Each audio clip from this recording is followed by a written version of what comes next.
Yo, crypto hustlers. Welcome to the Cyberdark channel, where we're diving deep into crypto earnings and smart contracts. Today, we're peeling back the layers on a super sneaky scam token that's been flying under the radar, even dodging the scrutiny of those smart contract sleuths. Let's dive in and unravel this mystery. A subscriber sent me this token to analyze, which, as you can see, has already become a scam. In this video, we'll explore how this tricky scam token managed to function successfully.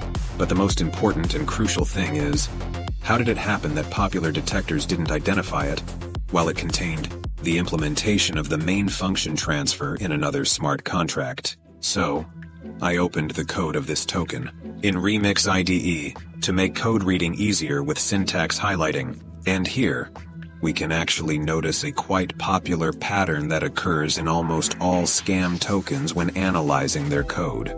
At the very beginning, we see that some dubious specific interface is declared first. And what's next? This interface is set up to implement some other smart contract located at an address in storage in the variable depot.exe. However, if we closely look at the constructor of this token, we do not see the initialization of this variable dpoxk anywhere.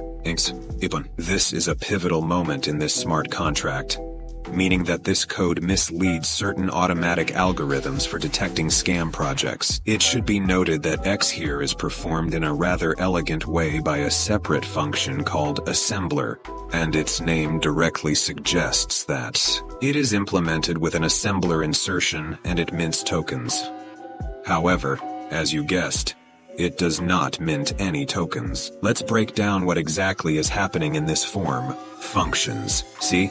As the first argument to this function, a Boolean value true is passed. We see in the function's implementation that its first argument, the argument is a Boolean value of true for the max variable, but the max variable, as you can see, is not used anywhere else in this function, in its body, so it's simply made here just to make the code more complicated, and nothing more. The second argument of this function is the seed. Seed1. This indicates that a variable named rex by 32 is passed into it as seed1, in which, as we see, is stored the address of some other smart contract.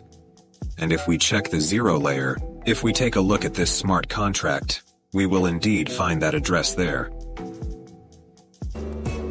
Yo fam, swing by the Crypto Hustle forum at cryptohustle.io for the launchpad of my token. We all gonna stack some serious cash there. Plus, you can pick up some mad crypto hustle skills. Don't miss out. Join us. At the forum, you'll find crypto earning methods, smart contract codes, and meet some dope peeps in the crypto scene. Plus, you can lock in guaranteed deals. The admin's got your back for safety. Let's do it. Be stored. This value is in the variable OPX1. Let's see what we have stored in it. We have stored in it. Here's the value that initially lies at the center, and in the variable storage. Rex1. Let's also write it down here closer. In the OPX2 variable, we store the value of the storage grandson of the variable storage Rex1. Next, we have an assembly snippet. Let's analyze it in a more human-readable form, starting from the innermost parentheses. If we add 0 to the variable OP1, then it remains unchanged. It stays the same as it was. If we subtract OPX2 from the variable OPX1, then we get 0, because these variables are equal.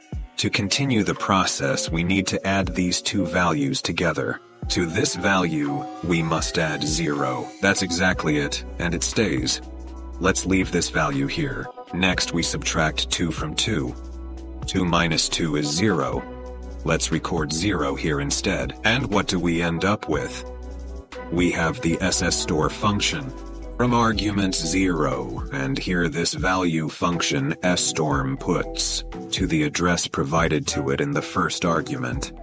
Then the value that is passed to it in the second argument, at the 0 address of this smart contract.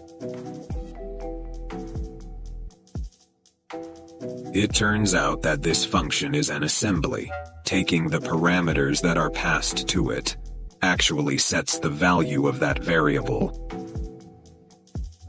Forward, we can take a look at how, in detail, this plays out specifically.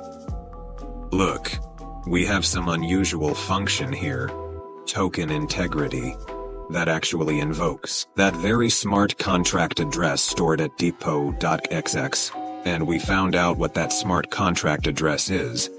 If we open this address, we'll see here a smart contract that has been destroyed by the self-destruct function because it has served its purpose, is used in the logic of transfer functions. It returns some value of the S-balance variable, and if this very important variable, starting balance, is less than our amount, because we need the S-balance variable here, if it's greater than or equal to the amount, then this transaction is rejected. Accordingly, the actual logic implemented in this function.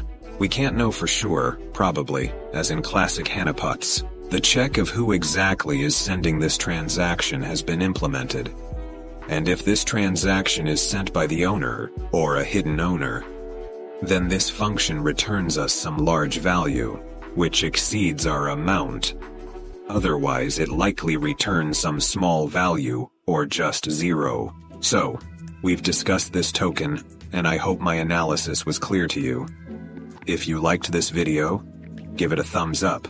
Also, send me your scam tokens or any interesting scammer smart contracts for analysis if you want me to break them down.